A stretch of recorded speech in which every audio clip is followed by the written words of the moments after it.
Hello class 9th। आज आपका एक नया टॉपिक स्टार्ट कर रहे हैं जिसका नाम है प्लांट टिश्यू। प्लांट टिश्यूज़ की अगर हम बात करें तो उससे पहले टिश्यू होते क्या हैं वो सीखना है हमें, वो जानना है हमें।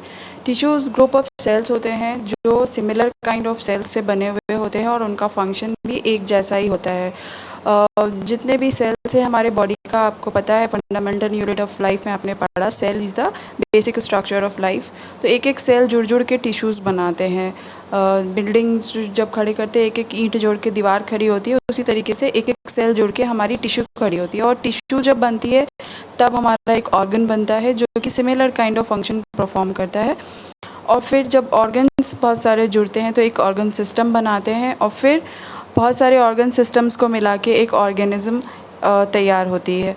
सो आप समझ गए थे लास्ट यूनिट में ही कि ये सारा कैसे हमने बताया था।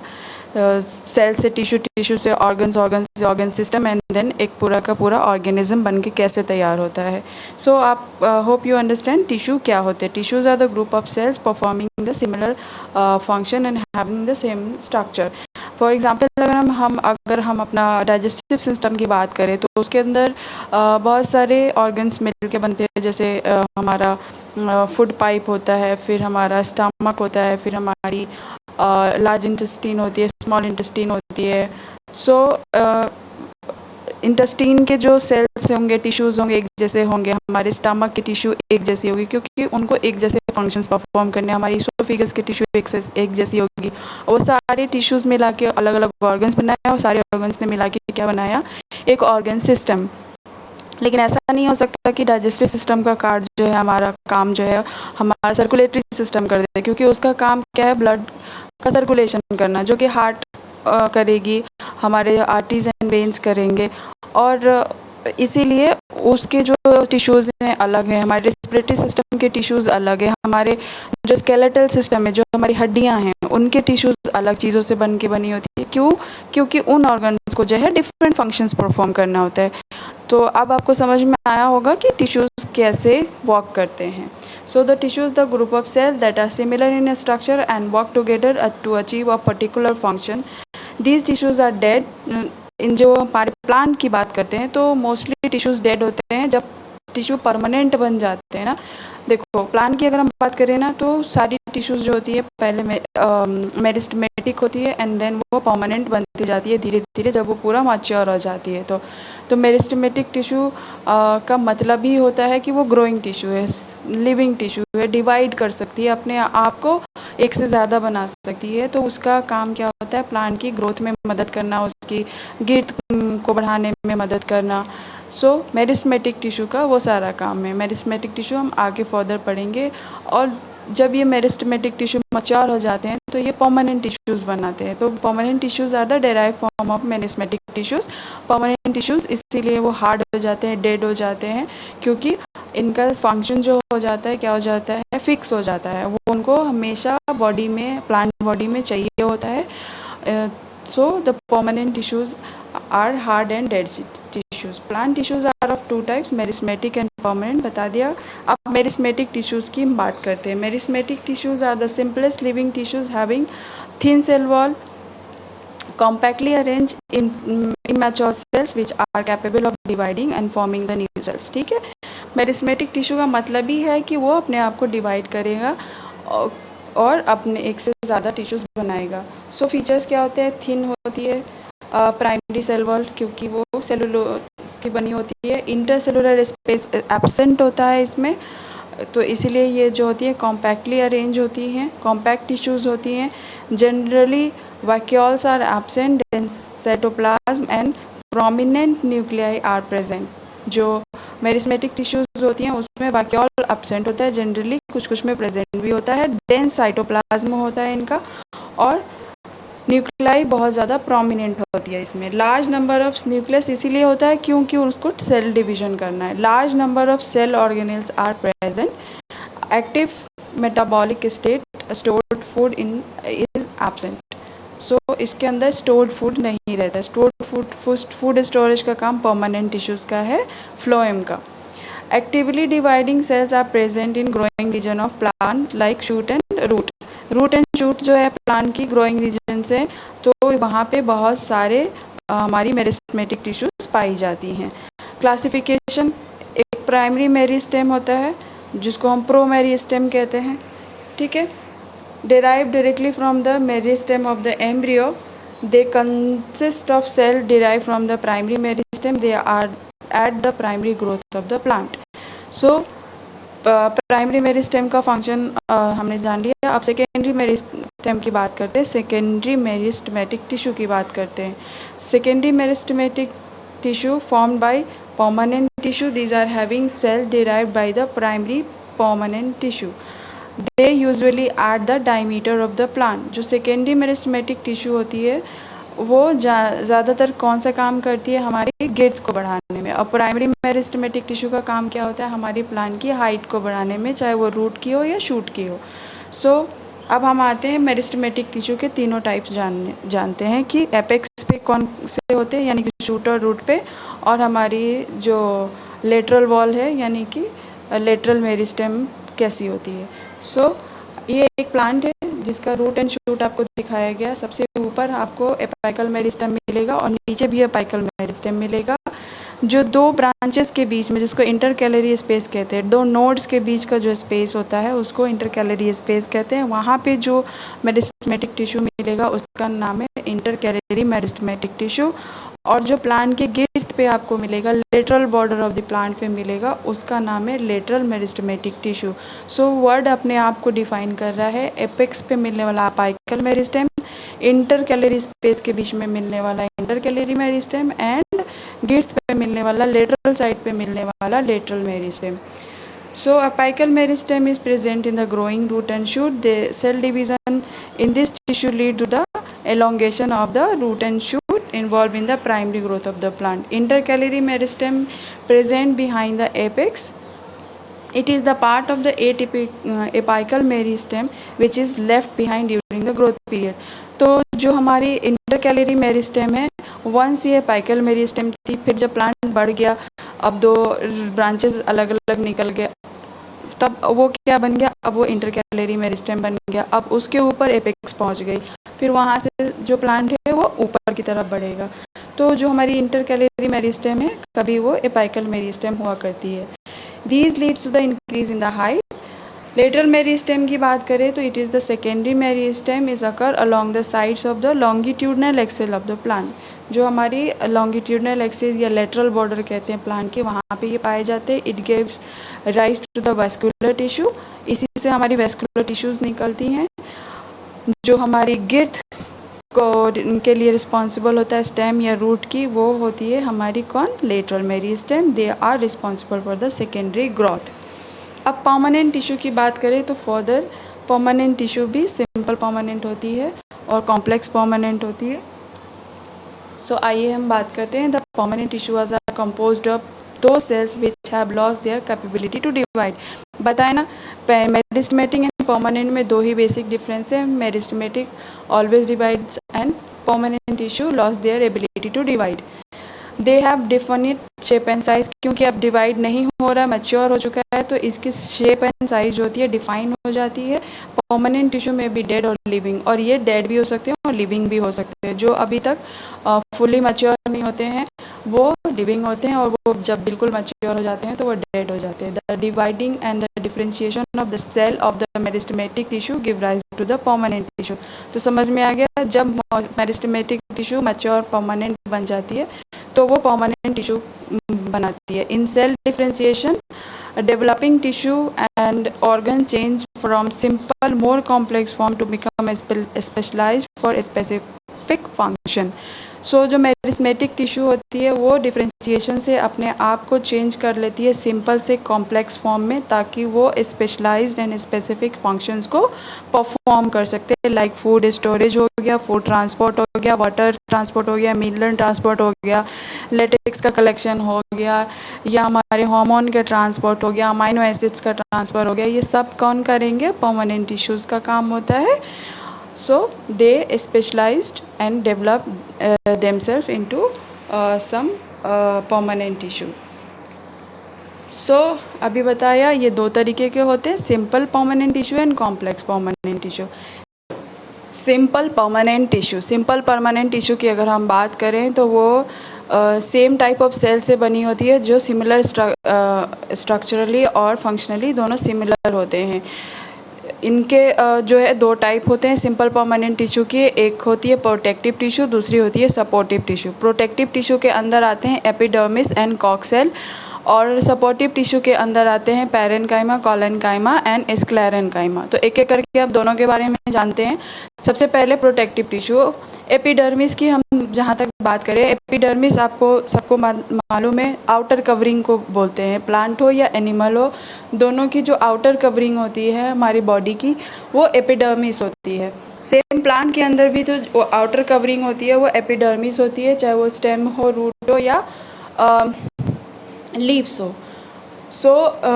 ये जो है इसका काम क्या है, प्लांट बॉडी को प्रोटेक्ट करना। Epidermis form one cell thick outermost layer of various body organ of plant such as leaf, flower, stem and root। आपको समझ में आया, आउटर कवरिंग बनाता है ये लीव्स, फ्लावर, स्टेम और रूट्स के। एपिडर्मिस जो है ऊपर से क्यूटिकल से कवर्ड रहता है, और ये जो क्यूटिकल है वाटरप्रूफ लेयर बनाता है। वैक्सी सब्सटेंस होती है ये क्यूटिकल, जो वाटरप्रूफ लेयर बनाती है और लॉस ऑफ वाटर को प्लांट के अंदर से बचाने की हेल्प करती है, इवेपोरेशन को रोकती है और ट्रांसपीरेशन को रोकती है। अब बात करते हैं ज़ीरोफाइट प्लांट जो कि डेजर्ट में होते हैं। उनको पानी की बहुत ज़्यादा ज़रूरत है, तो बॉडी से पानी ज़्यादा इवेपोरेट ना हो जाए, इसलिए ये जो है अपने आप को मॉडिफाई करके थिक क्यूटिकल बना लेते हैं, स्टेम्स या लीव्स, और अपने अंदर पानी को स्टोर करके रखते हैं। फंक्शन आपको बता ही दिया। पहला पार्ट तो फंक्शन इसका प्रोटेक्शन ही होता है प्लांट को फ्रॉम जितना भी एनवायरमेंटल प्रेशर है। लीव्स की डेसिकेशन को रोकता है, इन्फेक्शन को रोकता है। क्यूटिकल जो होती है ट्रांसपीरेशन है, इवेपोरेशन को प्रिवेंट करती है। कुछ एपिडर्मिस जैसे स्टोमेटा जो है वहाँ पे गैसेस एक्सचेंज भी होता है, फोटोसिंथेसिस में भी वो हेल्प करती है। Stomata also help in the transpiration. Cork और फ्लोएम की अगर जहाँ तक बात करें तो ये जो होता है ओल्डर रूट्स शूट्स के अंदर होता है। जितने भी पुराने रूट्स होते हैं या शूट होते हैं उसके अंदर एक मोटी आउटर कवरिंग डेवलप हो जाती है, जिसको हम कॉर्क सेल कहते हैं या फेलम कहते हैं। ये डेड सेल होती हैं जो बहुत थिक होती हैं और इनके अंदर इंटरसेलुलर स्पेस नहीं होता है। सेल वॉल इज इनकॉक डिपॉजिट वैक्सी सब्सटेंस। जिस तरीके से एपिडर्मिस पे ऊपर क्यूटिकल डेवलप हो जाती है एक वैक्सी सब्सटेंस, कॉक के ऊपर भी एक वैक्सी सब्सटेंस डेवलप होता है जिसको हम सुबेरिन कहते हैं, और ये सुबेरिन जो होता है कॉक सेल को इम्परमिएबल बनाता है फॉर वाटर एंड गैसेस। इसका जो फंक्शन होता है वो क्या होता है, प्लांट बॉडी को प्रोटेक्ट करना, डिसिकेशन, इन्फेक्शन या मैकेनिकल इंजरी से बचाना। इसकी यही जो खासियत है इम्परमिएबनेस, लाइटनेस, टफनेस एंड कॉम्प्रिहेंसिबिलिटी और इलास्टिसिटी, कॉर्क सेल को जो है कमर्शियली बहुत वैल्यूएबल बनाती है। कॉर्क सेल से बहुत सारे स्पोर्ट्स मटेरियल बन के तैयार होते हैं क्योंकि ये शॉक एब्जॉर्बर भी होता है, लाइट वेट भी होता है और बहुत मजबूत होता है। किस चीज़ में यूज़ होता है, sports good like cricket ball, table tennis, shuttle cock, wooden paddles, ये सब जो है हमारे कॉक सेल से बने होते हैं। अब प्रोटेक्टिव टिश्यूज़ दोनों हो गए। सपोर्टिव टिश्यूज़ तीन तरीके की होती है, पैरेन्काइमा, कोलेनकाइमा एंड स्क्लेरेन्काइमा। आपके स्क्रीन पे पैरेन्काइमा के ट्रांसवर्स सेक्शन और लॉन्गिट्यूडनल सेक्शन दोनों डायग्राम दिए हुए हैं, आप ध्यान से देखें। जो ट्रांसवर्स सेक्शन है ओवल स्फेरिकल शेप्स के आपको सेल्स दिखाई दे रहे हैं जिनके बीच में इंटरसेलुलर स्पेस भी दिखाई दे रहा है। ट्रांसवर्स सेक्शन आप अगर देखेंगे तो ये दोनों चीज़ आपको अच्छे से दिखाई देगी। अब लंबी वाली लॉन्गिट्यूडनल सेक्शन देखेंगे तो आपको सेल के अंदर की स्ट्रक्चर्स दिखेगी, जैसे सेल वॉल दिखाई देगा, आपको लार्ज सेंट्रल वैक्यूल दिखाई देगा, न्यूक्लियस दिखाई देगा, कुछ सेल्स के ऊपर आपको क्लोरोप्लास्ट भी दिखाई देंगे और यही क्लोरोप्लास्ट फोटोसिंथेसिस में हेल्प करते हैं। कुछ आपको दिखेंगे इंटरसेलुलर स्पेसेस बहुत सारे। तो इनकी जो खासियत क्या होती है पैरेन्काइमा की, ये फंडामेंटल टिश्यू होता है जो हमारी ब्रेफाइट प्लांट में सबसे पहले देखा गया था। इनकी सेल वॉल थिन होती है, बहुत पतली होती है, ओवल या स्फेरिकल शेप के हो सकते हैं ये। सेल वॉल जो होती है मेनली सेलुलोज या पेक्टिन मटेरियल का बना होता है। इसकी वैक्यूल लार्ज होती है, सेंट्रली लोकेटेड होती है, जो फूड एंड वाटर स्टोरेज में हेल्प करती है। प्राइमरी फंक्शन तो इसका फूड स्टोरेज ही है। दूसरा, ये कुछ पैरेन्काइमा जो है एक्सक्रीटरी सब्सटेंस को स्टोर करने में भी हेल्प करते हैं, जिनको हम इडियोब्लास्ट कहते हैं। ये क्या स्टोर करते हैं? रेजिन्स, टेनिन्स, गम्स या ऑयल्स को स्टोर करते हैं अपने अंदर। इन टिपिकल पैरेन्काइमा क्लोरोफिल एब्सेंट। जो टिपिकल पैरेन्काइमा होता है उसमें क्लोरोफिल एब्सेंट होता है, लेकिन कुछ स्पेशल पैरेन्काइमा सेल्स होते हैं जिसके अंदर हमारी क्लोरोफिल प्रेजेंट होती है, जिनको हम लोग क्लोरेन्काइमा कहते हैं, और वो फोटोसिंथेसिस में हेल्प करती है। For example mesophyll of the leaves. जो एक्वाटिक और हाइड्रोफिटिक प्लांट्स होते हैं पानी में रहने वाले, उनमें कुछ स्पेशल टाइप्स ऑफ पैरेन्काइमा होते हैं जिसके अंदर लार्ज एयर स्पेसेस होती हैं, और उनको हम एयरेन्काइमा बोलते हैं। वो प्लांट के अंदर बॉयंसी प्रोवाइड करता है, जिसकी वजह से प्लांट जो है फ्लोट करते हैं हमारे वाटर के अंदर और सर्वाइव करते हैं। पैरेन्काइमा प्लांट को टर्जिडिटी भी प्रोवाइड करता है। अब कॉलेन्काइमा की बात करते हैं। कॉलेन्काइमा का structure both transfer and longitudinal section आपके स्क्रीन पे है। ट्रांसफर सेक्शन को आप देखेंगे तो लार्ज सेंट्रल वैक्यूल आपको दिखेगा, सेल वॉल दिखेगी। सेल वॉल जो है कॉर्नर पे आपको थिक दिखाई देंगे विथ न्यूक्लियस, और लॉन्गिट्यूडनल सेक्शन में भी आप इस चीज़ को बहुत डिटेल में देखेंगे। कॉर्नर्स आप डार्क डार्क दिखाई देगा जो थिक कॉर्नर्स से, बाकी जगह पे थोड़ी थिन होती है, लेकिन कॉर्नर्स स्पेशली जो हमारी कॉलेन्काइमा की होती है वो थिक होती है। ये लिविंग मैकेनिकल टिश्यू है, इलोंगेटेड होती हैं कॉर्नर्स इनकी। लोकलाइज सेलुलोज और पेक्टिन से पूरा बना हुआ होता है। प्लांट को फ्लेक्सिबिलिटी, जो आप टहनियों को मोड़ लेते हैं प्लांट को, जो लचीलापन आता है प्लांट में, वो हमारे कॉलेन्काइमा की प्रेजेंट की वजह से ही आता है। ये जो है डाइकॉट स्टेम्स के अंदर पाए जाते हैं, वो स्टेम्स जिसके अंदर 2 कोटिलेडन हो, जैसे चने का पेड़ हो गया, हमारी लौकी हो गई, खीरा हो गया, इसमें डाइकॉट होते हैं, डाइकोटिलेडन्स होते हैं, उसमें ये पाए जाते हैं। ये लीव्स की मार्जिन्स पे भी पाए जाते हैं, और वहाँ पे कुछ क्लोरोप्लास्ट भी रहते हैं, तो ये हमारी फोटोसिंथेसिस में भी मदद करते हैं। ये हमारी प्लांट बॉडी को मैकेनिकल स्ट्रेंथ और इलास्टिसिटी प्रोवाइड करता है। अब बात करते हैं स्क्लेरेन्काइमा की। स्क्लेरस का मतलब होता है हार्ड, तो इसलिए स्क्लेरेन्काइमा जो टिश्यू होते हैं वो बहुत हार्ड होते हैं, और ये डेड भी होते हैं। वो पैरेन्काइमा और कॉलेन्काइमा जो ऊपर आपने पढ़ा वो दोनों लिविंग होते हैं, लेकिन ये जो थर्ड वाला है स्क्लेरेन्काइमा, ये डेड होता है, क्योंकि ये बहुत हार्ड होता है और ये परमानेंट हो जाता है। इसकी जो कॉर्नर्स होती हैं वो थिक होने के साथ साथ ओवरऑल थिकनिंग जो सेल वॉल की होती है वो ज़्यादा होती है। ल्यूमेन इसका नैरो हो जाता है।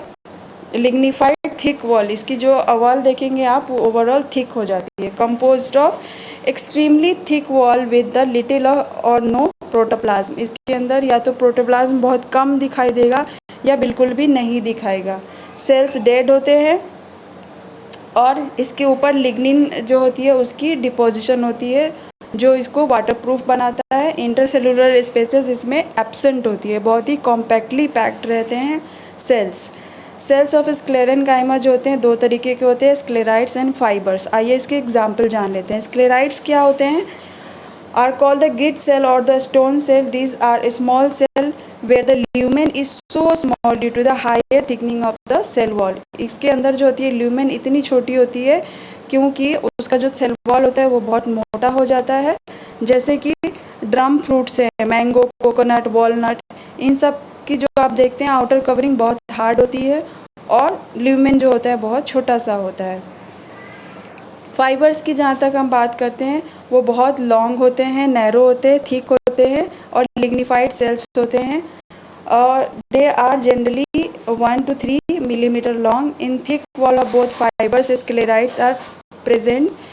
Thin areas are called the pits. कहाँ पे प्रेजेंट होते हैं? ये पिट्स पे प्रेजेंट होते हैं। जैसे कोकोनट फाइबर है, जो कि जूट है, ये सब जो है फाइबर्स के एग्जाम्पल है, जो manufacturer of ropes, mat and certain textile material के मैन्युफैक्चरिंग में ये काम आता है। Jute and coir are obtain from the thick bundles of the fibre.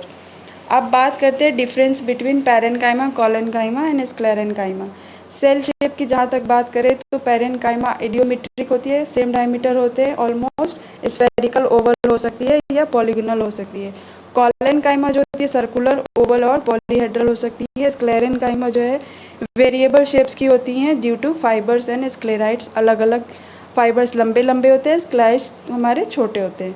Cell wall की जब हम बात करें तो पैरेन्काइमा की थिन होती है, सेलुलोज का डिपोजिशन होता है। कॉलेनकाइमा अनइवन थिकनिंग होती है, कॉर्नर पे मोटा बाकी जगह पतला। और स्क्लेरेनकाइमा की बात करें तो ओवरऑल वो थिक होती हैं। लिग्निफाइड सेकेंडरी सेल जो होता है सेल वॉल। साइटोप्लाज्म की अगर हम बात करें तो जो हमारे पैरेन्काइमा होते हैं उसमें बहुत अबंडेंट अमाउंट में साइटोप्लाज्म पाए जाते हैं, कॉलेनकाइमा में थोड़े बहुत पाए जाते हैं और स्क्लेरेनकाइमा में साइटोप्लाज्म एब्सेंट होता है।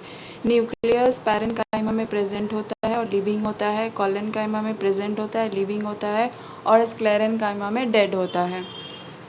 अगर वैक्यूल की बात करें तो पैरेन्काइमा में लार्ज सेंट्रली लोकेटेड वैक्यूल होता है और कॉलेनकाइमा में भी वैक्यूल्स प्रेजेंट रहते हैं, लेकिन स्क्लेरेनकाइमा में एब्सेंट रहते हैं। इंटरसेलुलर स्पेस की अगर हम बात करें तो पैरेन्काइमा में बहुत ज़्यादा अमाउंट में प्रेजेंट होता है, दूर दूर रहते हैं सेल्स, हमारे बाकी दोनों में एब्सेंट रहती है इंटरसेलुलर स्पेसेस। अक्रेंस की अगर हम बात करें तो जितना भी पैकिंग टिश्यू है soft part of the plant वहाँ पे पैरेन्काइमा रहते हैं। डाइकोटिलिडन प्लांट्स के अंदर हमारे स्क्लेरेनकाइमा जो है रहते हैं और मोनोकॉट में जो है एब्सेंट रहते हैं और रूट में भी एब्सेंट रहते हैं। और हमारे स्क्लेरेनकाइमा जो है वो डाइकोटिलेटन हाइपोडर्मिस के अंदर बंडल शीथ के अंदर पेरिसाइकिल सीड पल्प और फ्रूट के अंदर सबके अंदर जो है स्क्लेरेनकाइमा पाया जाता है। जहाँ पे भी डेड सेल्स होते हैं वहाँ पे हमारे स्क्लेरेनकाइमा होते हैं। फंक्शंस आपको पहले भी बताया, parenchyma food storage and photosynthesis का काम करता है। कॉलेनकाइमा जो है टेंसाइल स्ट्रेंथ देती है, मैकेनिकल सपोर्ट देती है और कहीं कहीं फोटोसिंथेसिस भी करती है। और हमारा स्क्लेरेनकाइमा का काम होता है protection from stress and strain of the plant and mechanical strength of the plant. अब सिंपल परमानेंट टिश्यू के बाद हम कॉम्प्लेक्स परमानेंट टिश्यूज़ की बात करते हैं जो कि दो टाइप के होते हैं, जाइलम एंड फ्लोएम। जो जाइलम एंड फ्लोएम होता है उनका मेन जो काम होता है ट्रांसपोर्ट ऑफ मटेरियल का होता है, चाहे वो वाटर एंड मिनरल का हो या फूड का हो। ये इसी दो टिश्यूज़ के हेल्प से बनता है। इनको कॉम्प्लेक्स परमानेंट टिश्यू क्यों कहते हैं? क्योंकि ये वन टाइप ऑफ सेल से मिलकर नहीं बनती है ये टिश्यू, ये जो है more than one type of cell से बनी हुई होती है। अगर हम जाइलम की बात करें तो उसके अंदर 4 टिश्यूज़ आते हैं, फ्लोएम के अंदर 5 टिश्यूज़ आते हैं। सो इनको कॉम्प्लेक्स इसीलिए कहा गया because they are made up of more than one type of tissue together perform similar function. आप अपने स्क्रीन पे जाइलम एंड फ्लोएम का डायग्राम देख सकते हैं, जिनको हम वास्कुलर बंडल भी कहते हैं क्योंकि ये कंडक्टिंग मटेरियल को कंडक्ट करने में काम करता है। इसको वास्कुलर बंडल या वास्कुलर टिश्यूज़ भी कहते हैं।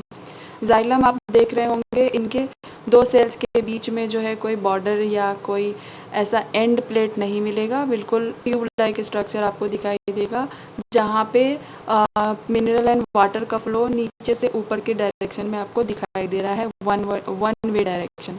सो जाइलम के अंदर one way flow of water and mineral होता है नीचे से ऊपर।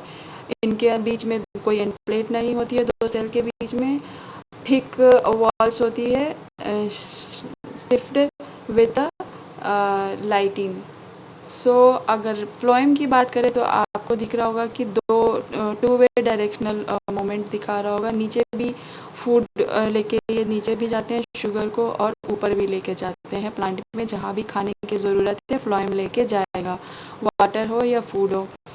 सेल्स जो हैं दोनों सेल्स के बीच में आपको एंड वॉल्स दिखाई देगी जिसके अंदर परफोरेशन छेद दिखाई देगा जिसके through transport of material easily हो जाता है ऊपर नीचे। सो जाइलम के बारे में अब हम डिटेल में जानेंगे। इसको वुड ऑफ द प्लांट भी कहते हैं and is a vascular and mechanical tissue. Thick wall होती हैं जाइलम की और वो जो होता है tubular found in the form of tubular passage, जो आप पेड़ को बीच से काटेंगे, जो सेंट्रल पार्ट आपको दिखेगा वो जाइलम का होता है, बीच वाला part. Xylem consist of 4 types of cells. कौन कौन से होते हैं इनके अंदर? Tracheids, vessels, xylem parenchyma and xylem sclerenchyma. आपके स्क्रीन पे ये तीनों फिगर में देख रहे होंगे टाइप्स ऑफ सेल्स। ट्रैकियार्ड्स की बात करें तो इलांगेटेड ट्यूब लाइक स्ट्रक्चर आपको दिख रहा होगा, ये डेड सेल्स होते हैं। वेसल आपको वेसल की तरह, एक ग्लास की तरह दिख रहा होगा। जाइलम पैरेन्काइमा और स्क्लेरेन्काइमा, ऊपर जो पैरेन्काइमा स्क्लेरेन्काइमा आपने पढ़ा उसी के तरह होते हैं। So vessels and tracheids and xylem parenchyma sclerenchyma के बारे में अब हम एक एक करके जानेंगे। Tracheids are the elongated angular dead cells mainly involve in conduction of water and mineral in gymnosperm. जो जिम्नोस्पर्म प्लांट होते हैं उनके अंदर वाटर और मिनरल का ट्रांसफ़र जो होता है वो ट्रैकियार्ड्स के थ्रू होता है। जिम्नोस्पर्म वो प्लांट्स होते हैं जिनकी सीड्स किसी फ्लावर या फ्रूट्स के अंदर नहीं रहती हैं, बाहर ही किसी टहनी वहनी पे रहती है। ओपन सीड्स होती हैं जिन प्लांट्स के अंदर, उनको हम जिम्नोस्पर्म्स कहते हैं। वेसल्स कहाँ पे प्रेजेंट होते हैं? Are advance element generally angiosperm. बाकी रेस्ट ऑफ द प्लांट जिसके अंदर सीड जो है फ्लावर या फ्रूट के अंदर रहता है, कवर्ड सीड रहता है, उन सारे प्लांट्स के अंदर आपको वेसल्स मिलेंगे। Vessels are cylindrical tube like structure placed one above the other end to end which form a continuous channel for efficient conduction of water. जिस तरीके से आप एक ट्यूब को जोड़ के दूसरा ट्यूब एक साथ कनेक्ट करके पानी खींच सकते हैं ट्यूबवेल से, सेम उसी तरीके से vessels end to end connected रहते हैं एक दूसरे से। Xylem parenchyma are the small thick wall parenchymatous cells subject for the storage of food. Parenchyma का काम जो है फूड स्टोरेज का है, पहले भी आपने पढ़ा, तो यहाँ पे भी जाइलम के अंदर भी ये फूड स्टोरेज करेगा। अब स्क्लेरेन्काइमा की बात करते हैं। अगेन ऊपर आपने पढ़ा कि ये नॉन लिविंग डेड सेल्स होते हैं, फाइबर्स होते हैं, थिक वॉल्स होती हैं इनकी, और ये नैरो कैविटीज़ होती है जो कि मैकेनिकल सपोर्ट प्रोवाइड करते हैं। सेम जो आप सिंपल परमानेंट टिश्यू के अंदर स्क्लेरेन्काइमा का फंक्शन जान रहे थे, वो जाइलम स्क्लेरेन्काइमा भी वही सारा फंक्शन करेगा। Except xylem parenchyma all other xylem elements are dead. The annular ring present in the trunk of the tree are xylem ring. So जितने भी जाइलम पैरेन्काइमा के अलावा जाइलम के अंदर बाकी स्ट्रक्चर्स सेल्स जो आपने पढ़े वो डेड सेल्स होते हैं। जो एनुअल रिंग होती है वुड के अंदर, वो सारी कौन सी होती है? जाइलम रिंग होती है। जाइलम की रिंग काउंट करके हम एज ऑफ द प्लांट पता कर सकते हैं कि ये जो पेड़ था वो कितने साल पुराना था। और दूसरा जो मेथड होता है प्लांट की एज निकालने का, वो कार्बन डेटिंग होता है। अब हम बात करते हैं फ्लोएम की। फ्लोएम जो होती है वो फर्दर 5 अलग टिश्यूज से अलग सेल से मिलके बनी होती हैं। They consist of both parenchymatous and sclerenchymatous cell. जो फ्लोएम होता है उनके अंदर पैरेन्काइमेटस एंड स्क्लेरेन्काइमेटस दोनों टाइप के सेल्स होती हैं। फ्लोएम कंटेन्स अलग 4 types of elements which are sieve tube, companion cell, phloem fibres and phloem parenchyma. एक एक करके हम सबके बारे में जानेंगे। सीव ट्यूब क्या होती है? सिलिंड्रिकल ट्यूब होती है made up of elongated thin wall cell placed end to end. जो यहाँ पे आप फिगर में सीव ट्यूब देख रहे हैं, एक के ऊपर एक इलोंगेटेड ट्यूब होती है, और बीच में आपको कुछ पोर्स भी दिखाई देंगे सीव ट्यूब के, जिसको हम लोग सीव पोर्स भी कहते हैं। ठीक है, इनका जो है काम क्या होता है? Nucleus of sieve tube cell degenerate at maturity. However, cytoplasm persists because of the protoplasmic continuation of sieve tube with companion cell through the plasmodesmata. Sieve tube cells possess slime protein or protein which is concerned for growth and repair of the sieve cells. So आपको sieve tube का function समझ में आया। Companion cell की अगर हम बात करें तो वो डेंस साइटोप्लाज्म उसके अंदर होता है और प्रोमिनेंट न्यूक्लियस होती है। Sieve cells and companion cells are also called sister cells, क्योंकि ये ओरिजिनेट जो होती है सिंगल मदर सेल से होती है। फ्लोएम फाइबर जो होते हैं they give mechanical support to sieve tubes को मैकेनिकल सपोर्ट जो है फ्लोएम फाइबर्स देते हैं। और फ्लोएम पैरेन्काइमा जो होता है स्टोरेज करता है फूड का और help in radial conduction of food का स्टोरेज और कंडक्शन फ्लोएम पैरेन्काइमा करेगा। लेप्टोम का काम क्या है? Main part of phloem involve in conduction of food which is sieve tube. In xylem only unidirectional movement is possible while in phloem bidirectional movement occur. ये तो आपको पहले भी बता दिया है। तो अब हम जानते हैं कुछ basic differences xylem and phloem का जो आपने ऊपर पढ़ा। अब हम उसको एक टेबुलर फॉर्म में जान लेते हैं। जो जाइलम सेल्स होती हैं डेड होती है, फ्लोएम सेल्स लिविंग होती है। सेल जो होती है वॉल वो थिक होती है जाइलम में, फ्लोएम में थिन होती है। मटेरियल जो किस चीज़ का बना होता है? लिग्निन का जाइलम बना होता है और सेलुलोज का फाइलम बना होता है। परमिएबिलिटी अगर हम बात करें तो जाइलम इम्परमिएबल होता है और फ्लोएम परमिएबल होता है for water and gases. Cross wall जो होती है जाइलम में नहीं होती है और फ्लोएम में सीव ट्यूब्स होती हैं एक के ऊपर एक। साइटोप्लाज्म की अगर हम बात करें तो जाइलम में नहीं होता और फ्लोएम में प्रेजेंट होता है। फंक्शंस की अगर हम बात करें तो जाइलम का काम होता है वाटर और मिनरल्स को कैरी करना इन यूनिडायरेक्शनल और डाउन टू अप। और फ्लोएम का काम होता है शुगर को कंडक्ट करना in both the direction. Special features क्या होते हैं? जाइलम फाइबर्स होते हैं और फ्लोएम जो होते हैं कंपेनियन सेल्स होते हैं। सो आपको ये जो है पूरा प्लांट टिश्यू आपको समझाया गया अभी। और नेक्स्ट वीडियो में हम एनिमल टिश्यूज़ की बात करेंगे। सो